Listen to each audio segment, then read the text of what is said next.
Maraming mga lumalabas ngayon na prediksyon na kung saan halos iisa lang yung sinasabi nilang pwedeng mangyari kay Vice President Sara Duterte at kay Pangulong Bongbong Marcos. Meron pang isang Black American na kung saan maraming naniniwala sa kanila dahil sikat na psychic di umano ang mga to.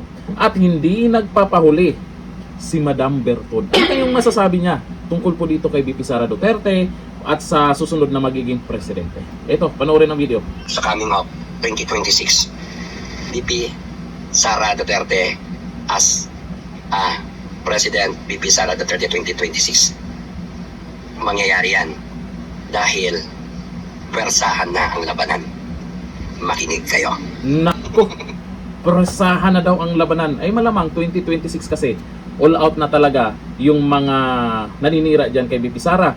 At syempre hindi magpapahuli yung mga nakasuporta sa mga Duterte. Kasi ngayong taon na to, 2026, ito din yung huling pagkakataon nila, lalo na sa gagawin nilang impeachment. Kasi sa 2027, ayan na, maghahanda na para sa 2028 election at yung ibang mga politiko na balimbing dyan, magtatalunan yan kung sino ang gusto ng taumbayan. Malamang sa mga Duterte na yan.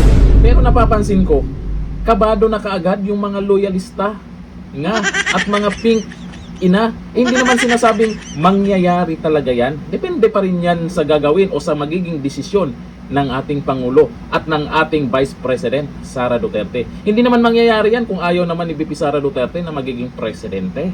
Kasi nakaraan lang, may binanggit po si Senator Amy Marcos tungkol dyan sa pag-aalangan ni VP Sara na maging presidente. Siyempre, sa ngayon, alam natin na busy po si VP Sara Duterte sa kanyang trabaho, kahit maliit lang yung pondo.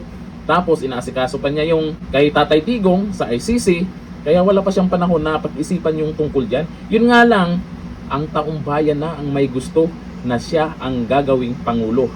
Sa 2028 pa ba? O ngayong 2026 na? O eto, ang komento ng mga netizens dito sa sinasabi o prediction ni Madam Bertud. O sabi ni Gina Fortaleza, yan din ang gi-project ni Black American. Yun kasi sikat yun dahil may mga prediction di umano yun na nagkakatotoo. Sabi ni Randy Mata Kagandahan, may ula na rin sidekick ng ibang bansa. 2026 din, prediction niya na arestuhin si BBM. Napapansin ko lang, bakit kaya maraming naniniwala dito sa kanila? Lalo na dito kay Madam Bertud.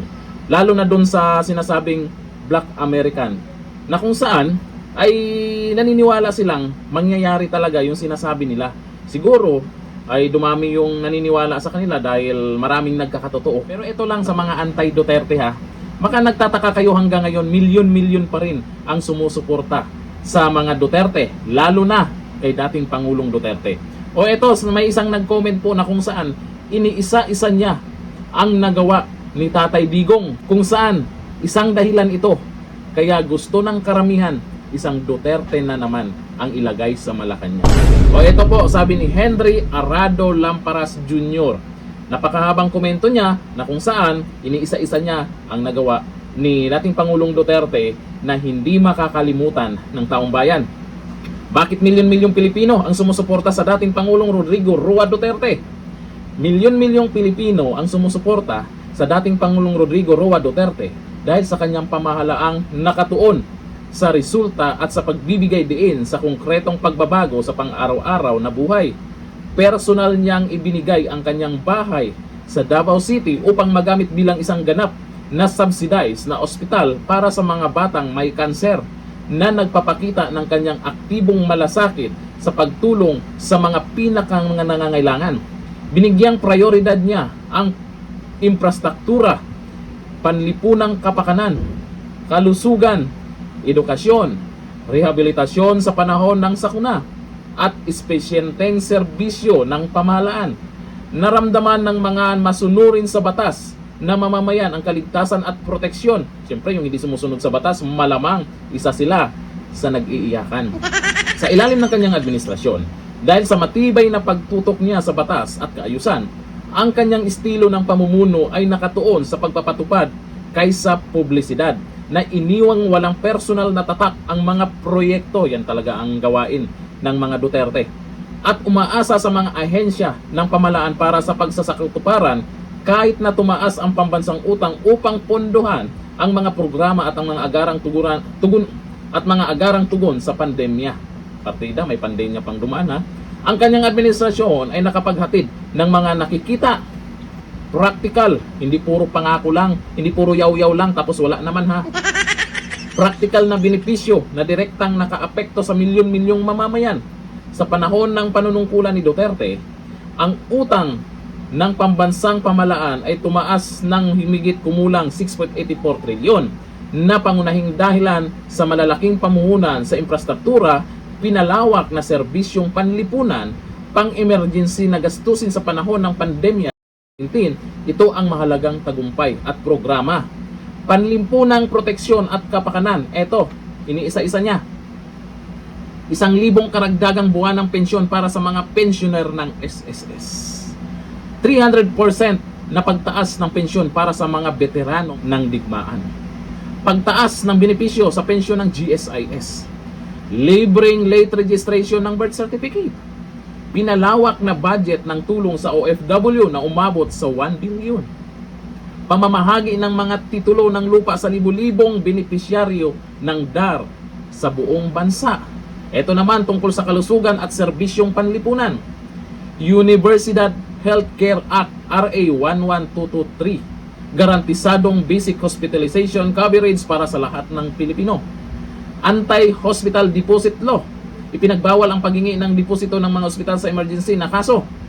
Pagtatag ng malasakit center. Ito talaga yung maraming natulungan. 100 million pesos buwan ng subsidy sa Philippine General Hospital. 100 million pesos buwan ng subsidy para sa mga gamot ng mga sundalo. 500 million pesos pondo para sa bagong ospital ng mga sundalo.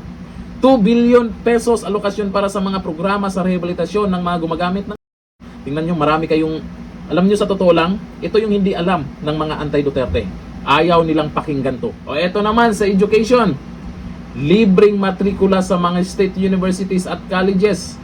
Nilagdaang ganap na pinunduhan sa ilalim ng RA 10931. Pagbibigay prioridad sa pambansang budget noong 2019 na nagtaas ng alokasyon para sa edukasyon, para sa infrastruktura, para sa interior at lokal na pamalaan at marami pang iba. Sobrang dami pa talagang nagawa niya.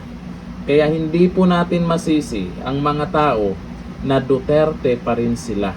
Kasi ikukumpara natin, noon, maraming nakikita na nagawa. Ngayon, maraming pangako, pero may nakikita ba kayong nagawa? Hanggang dito lang, thank you.